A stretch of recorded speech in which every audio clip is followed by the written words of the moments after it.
Morning. Good morning. We're trying to get live here, and doesn't seem like it's working again. Oh, maybe Yay! it We worked! Yay! started it alone again, but this time we realized it 3 minutes in instead of 15 minutes in. So we're growing. So, Yeah. what are we talking about today? Well, controlling your mood. So why don't you get a better attitude? So, that goes over well, right? When he's having one of his moods, I don't have I know moods. the one thing I shouldn't say in that moment is get a handle on your mood. You have to wait till later. Yeah. Yeah. But sometimes it's what we need to hear, right? Or at least it's what we need to do. Yeah, for sure. So, but doesn't that seem fake?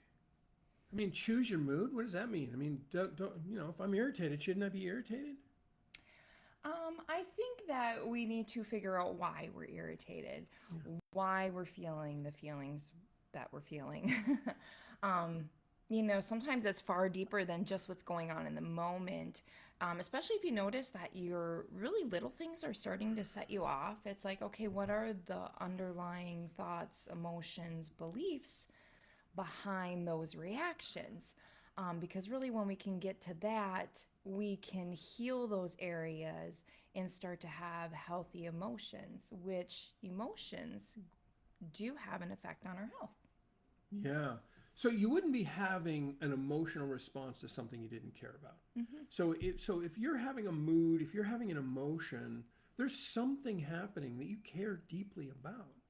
And so the question becomes, what's the most wise and compassionate response to whatever it is you care about? Is it groping? Is it grumping around, or is it might be groping? I don't know. Is it grumping around, or is it actually taking some real action? And so, just you know, some ideas about what mood does when you're constantly upset, time pressure, irritations at work. You're functionally in a state of fight or flight. Yep, it's shunting away from your gut to your extremities. So you're not properly digesting your food, absorbing your nutrients, which really puts you in a pro inflammatory state, which then can affect your brain. Your brain, Inflammation. in fact, fight or flight turns off your prefrontal cortex, which is sort of the executive function of your brain, the decision-making function. So Reasoning. you don't make decisions as fluidly, and it turns off the ability to delay gratification. So when you're feeling crummy, that's why you tend to eat that cookie when you might not otherwise do it. And it soaks your brain in cortisol, which is a major aging factor for your brain. So you're making your brain older. You're increasing your risk of heart disease and high blood pressure and strokes and dementia and yada yada, lots of bad things. So What can we do? what can we do? What did you used to tell the kids? When the kids were having a mood, or perhaps they were blue Just down or and blue. not, really knowing why, I would say sit up, bring your shoulders back, sit up tall, head up, and smile. And really, that response in your body does affect your mood. It does. Yeah. In fact, there's studies. There's actually studies that show if you get Botox so that you cannot frown, it's as good as a prescription antidepressant drug. So just getting a little bit of Botox so you can't do that. And then what happens if these muscles are paralyzed? Your mouth actually goes like that, and suddenly We all look like the Joker. well, we all like the Joker, yeah, to some degree. But nonetheless, these people in this study, their mood improved significantly on standardized scales, greater than if they would, well, at least as good. That's how they say it in scientific papers. They say comparable, and then you look at the graph and it's like this. Well, that's more than comparable. That's better. But anyway, to prescription antidepressant drugs, and then this idea, like what Elizabeth was just describing, is sometimes called a power position, right? Stand up straight, shoulders back, head up, looking forward, look people in the eyes, greet them. That's sort of a stance of personal power. Uh, I'm not really a power guy, but the idea is it's harnessing your own internal personal power, and that improves your mood. Um, Going for a walk in nature, how does that improve your mood, right? You End just, of my day. yeah, End of my work day. I love to go out and for a go walk. for our walk. Yeah, And sometimes we, like last night, we went for a walk after work, and we went uptown. We went to the co-op, visited there for a little bit. Then we went across the street to Mother's Cupboard. Um, had a great conversation there with everyone. It was great. And then we came home. yeah, Yeah. yeah. So just social. That's the other piece of the puzzle that can change your mood. Yeah. Is Talking to others, smiling at them. when you feel down or blue, you tend to isolate and hibernate, and that's exactly the fuel for being more down and blue. So intentional Kind of like choices. when you have sugar, you crave more sugar. It's your body's just keeping you in that safe spot where you know what's happening. Right. So, on some level, it feels fake maybe to say, well, I'm in a shitty mood, so I'm going to smile. But it Fake actually, it till you make it. yeah, well, fake it till you make it, or understand the science and take charge of your health, right? It's like, I don't wait until I feel good in order to exercise. I exercise so I can feel good. So you really shouldn't wait until you're in a good mood to smile. You should smile so you can have a good mood, right?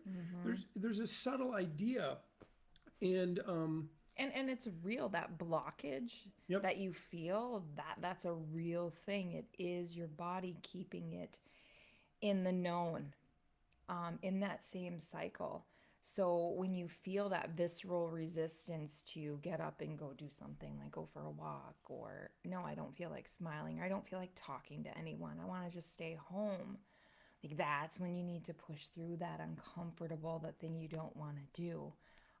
Because then that's where the breakthrough is in the mood. It's on the other side of that. It's on the other side of the action. Sometimes you can't wait to be motivated to do something. Sometimes you have to do it, and then the motivation comes and grows. And it's called self-motivation. Yeah. So if you're waiting to feel motivated, that's called external motivation. That's the paycheck, that's the prize, that's the whatever. And or if you're feeling stuck, give us a call too, because Ashley's always happy to get on the phone and talk about things. I am. We both do coaching at the clinic, so yeah, absolutely. Yeah, I think that's a really powerful and important message. Is there are people around to help. Yeah. And if you're stuck in a mood, if you're stuck in feeling down or blue or depressed, that's not just overwhelmed, don't know where to overwhelmed. start. Yeah. We So are these more than things, happy to help. these things are often simple. They're just not easy. I think I've mentioned this before. I used to run a drug and alcohol treatment program. I was the medical director for a drug and alcohol treatment program in Tahoe, California.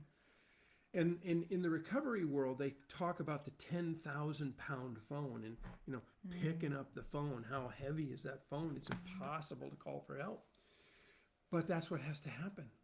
That's what has to happen to get things turned around. So feeling down, feeling blue, feeling depressed, let's turn that around. And now, if you have true major depression, is it as simple as, just smile? Of course it isn't, right? There's chemical imbalances. Yes, we're there's not stuff happening. Yes, we're not saying that you can just straighten up your posture and smile your way out of depression. That's really not what this whole conversation's about. So if you're in that category, know that we do see you, we hear you, and that's not what we're talking about. Yeah, that's not what we're talking about. We're talking about the day in and day out little moods that put us in a funk. Now, if you have major depression, it still helps, right? I just told you about a study that showed that the Botox that makes you smile actually was as good or better than a prescription so antidepressant it's a piece drug. of it. It's a piece of it. Definitely a piece of it. Your gut health is a piece of it. Yeah. And this idea of the chemical imbalance, that's a story that was made up on Madison Avenue by the Mad Men, like the show, the Mad Men. And while it's true that you have a chemical imbalance, it's also true that you don't need a drug to fix it. There are, you fix your gut, where most of the serotonin in your body is made is in your gut. So if you're having gut issues, guess what? Your probability of depression goes up, and anxiety, and all these things. Yeah. And toxins, gee, guess what? We're going to talk about toxins again. We're going to avoid. We were going to try to avoid those usual rabbit holes today. But I'll just mention it. Toxins. Yeah. Toxins have effects on your neurotransmitters. And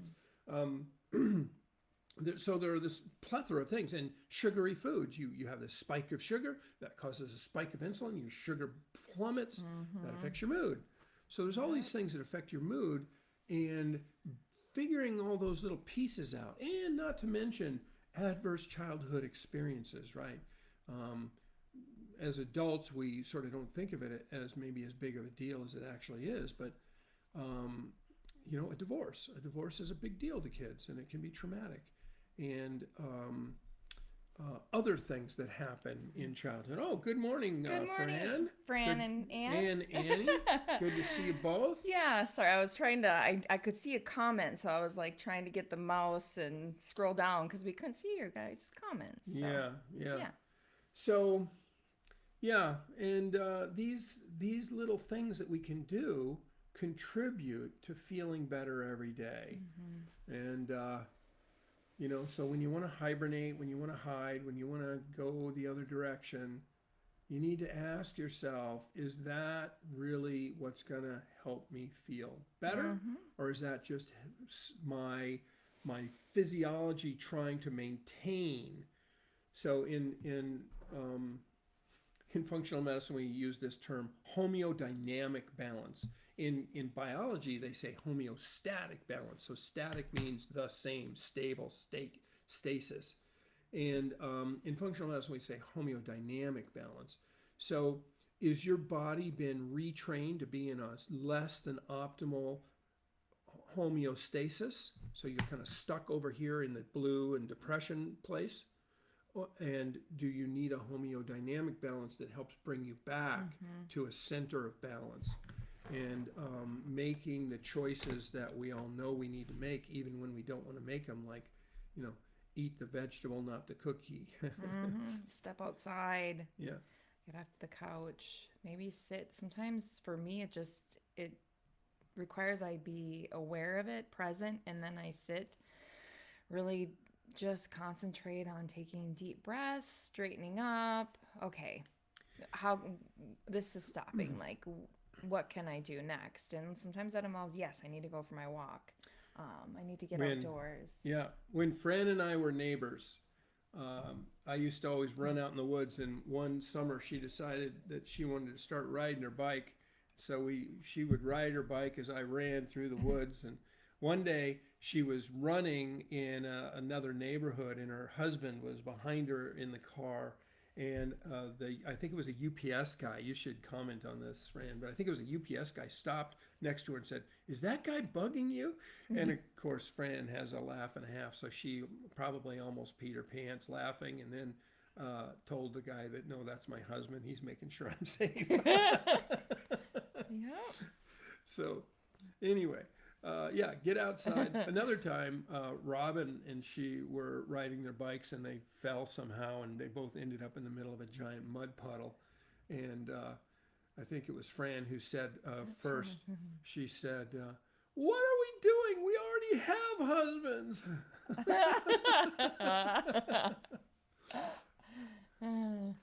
Yeah. So anyway, these are things we do in life, right? We get up and we try to move because we want things to be better, and sometimes it's unpleasant. Sometimes you end up in a mud puddle, but then it's a good story to tell. Yes. There's three kinds of fun. There's type 1 fun. That's fun when you're doing it and fun to think about it and talk about it. There's type 2 fun, which I won't put up as a single finger. And that is, it wasn't that fun when you were doing it, but it's really fun to talk about it. That's when you're falling into a mud puddle. And then there's type 3 fun, where it was neither fun when you were doing it or when you remember it. And some of my adventures have been fun.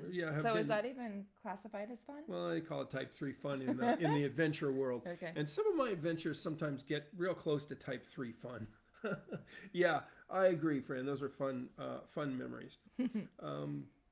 Yeah, so that's that's the idea. The idea is choose your mood, and it's subtle.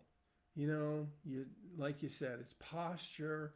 It's putting a smile on your face. It's going for a walk. It's being in nature. It's picking up. Let me just show here. We got these. Where is it? We got these matching cups, sort of matching. Mine's pink. Yeah, and you know, it's just kind of fun to pick it up and say, "Oh yeah, Elizabeth bought this for me." Hmm. To his eye roll when I bought Yeah, it. true story, but nonetheless, true story. Yeah, So is that type 2 fun then? kind of type 2 fun. Yeah, For you? yeah, kind of type 2 fun. Yeah, because I have a cup that I really love, which is my Raven cup, and I like to look at my Raven, and but this I get to look at. This is the other reason why this is fun is because everything in my home when I was growing up was painted avocado. Yeah. I think So- I remember carpet like that Yeah, along the yeah, way, that's avocado right. color. So it's kind of the Wayback Machine a little bit. So anyhow, We should wrap up. yep, we should wrap up. Well, it was fun today. Thank you.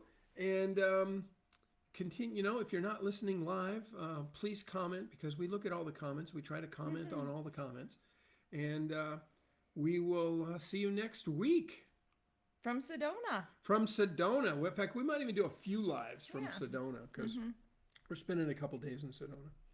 So we'll see you in Arizona. Bye. Bye.